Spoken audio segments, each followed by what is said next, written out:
So, J.D. Vance wanted to shape history. Instead, he's hiding in Capitol closets, while Trump contemplates replacing him with Reagan's wax figure. It's getting sad. Nobody talks about the vice president anymore. Not because he's boring, though God knows he is, but because even the White House staffers keep forgetting he exists. Sometimes intentionally.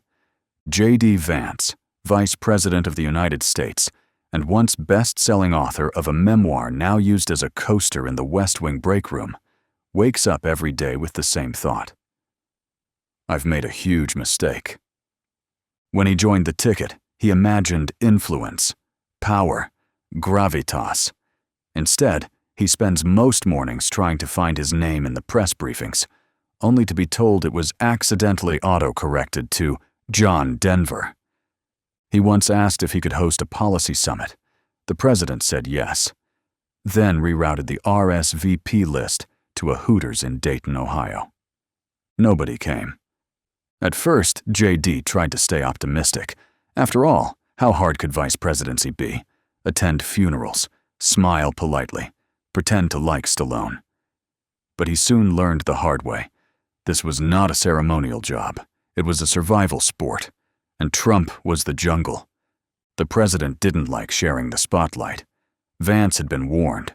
Mike Pence had literally sent him a binder labeled Surviving Trump, Volume 1.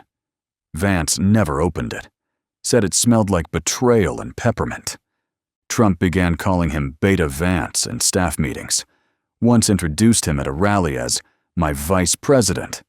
I forget his name, but he's from somewhere with hills and sadness. J.D. laughed politely. Too politely. Trump noticed. You see that? He said to a stunned crowd. That's what happens when you mix Yale with oatmeal. Weak, low energy.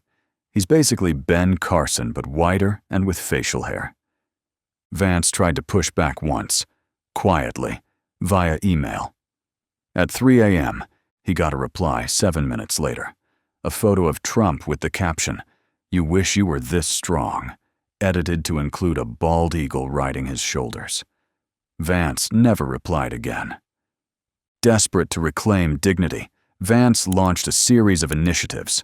The first, the National Beard Council, a taxpayer-funded exploration of what he called facial hair and freedom. He wore a vest and posed with log splitters. The council's only published finding? Handlebars are misunderstood. Then came the Appalachian AI Task Force, a well-meaning attempt to bring artificial intelligence to rural coal towns. Problem was, no one could figure out if the AI was supposed to mine coal or just sympathize with it. A local demo showed a chatbot powered by a goat and a car battery. It asked one question repeatedly. Y'all still trust electricity?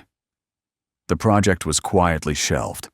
Still undeterred, he proposed Family Values Blockchain, a decentralized system for rating American households based on how loudly they say, grace. It crashed after day 2 when Stallone's family received a perfect score and Vance's own was flagged for suspicious silence. Trump, of course, had been watching. Sort of. Mostly through memes. At a cabinet meeting, he turned to Vance and said, "You're trying too hard. Nobody likes a try-hard. That's why I never try. And look at me. I'm president." Again. There was laughter. Vance smiled. The kind of smile you give when someone calls you irrelevant on national television. His Secret Service code name was Whiskers. No one remembered why. Rumor was Trump gave it to him during a golf cart ride after mishearing something about ferrets. It stuck. At one point, Vance tried to suggest a diplomatic trip abroad. Trump approved, then rerouted the flight. Vance landed in Cleveland. When he asked why, Trump said, "Everywhere is abroad if you believe hard enough." Vance began spending more time alone, not in his office, but in unmarked Capitol coat closets. Staffers started finding Post-it notes with phrases like, "Still VP," and "What is my function?" written in blue ink. One day, he hosted a press event to announce his latest policy, the American Grit Index, a metric to rate states based on how tough their residents were. Texas scored high. California was disqualified for too many feelings. Vermont, when asked, simply replied, "We'd rather not."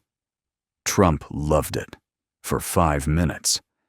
Then he claimed he invented it and replaced the term Grit Index with Trump Toughness Ratings. The next morning, JD was locked out of his own website. Things got worse when Elon Musk invited Trump to a space policy roundtable. Vance showed up, eager to contribute. He brought a folder, charts, questions. Elon asked if he had anything to say about orbital logistics. Vance replied, "I think Ohio could be the Florida of space." Silence. Trump leaned in, peeled a grape and said, "That's why he's my number 2. Not because of brains, because of loyalty. And sometimes, you just need someone to hold your jacket." Vance did not speak again. Behind the scenes, the replacement rumors started swirling. Trump, growing tired of JD's porridge boy energy, began floating alternatives. First, it was Stallone. Again. He'd already rejected the job once, saying, "I fight in rings, not debates." But Trump liked the drama. He even wrote a fake Stallone acceptance letter in crayon and leaked it to Newsmax. Then came the wax statue plan. Melania supposedly found a lifelike Reagan figure in a storage unit beneath Mar-a-Lago. Trump was fascinated. "He never argues," he said. "Perfect vice president. Might be a little stiff, but so is Mike Pence." Advisors pushed back. Quietly, Trump responded by ordering an internal loyalty test, codenamed Operation Real Veep, where each cabinet member had to pitch why they shouldn't be replaced by wax. Ben Carson said nothing. Betsy DeVos mailed in a drawing. Jared sent a spreadsheet with no explanation. Vance tried to protest, but nobody heard him over the sound of Reagan's statue being wheeled into the West Wing. Finally, it all boiled over during a press conference meant to address infrastructure. Vance showed up early, polished his boots, prepared remarks, but nobody else came. Wrong address. The White House had rerouted the event, accidentally or not, to a Bass Pro Shops parking lot. Vance spoke to a handful of confused shoppers and a taxidermied elk named Roger. He declared, "I'm still vice president, for now." A child holding a fishing rod asked if he was a park ranger. Hours later, Trump posted a video. Him on a golf course, holding a Diet Coke, saying, "America deserves a VP who isn't allergic to sunlight." Sad. The clip got more views than Vance's entire YouTube channel. And so, JD waits. Days blend. Interns forget to salute. Cabinet members refer to him as the bearded one. At least once a week, he receives a new MAGA-themed accessory. Overalls, lunchbox, bolo tie, monocle. Always accompanied by a note from Trump saying, "Try harder, but not too hard."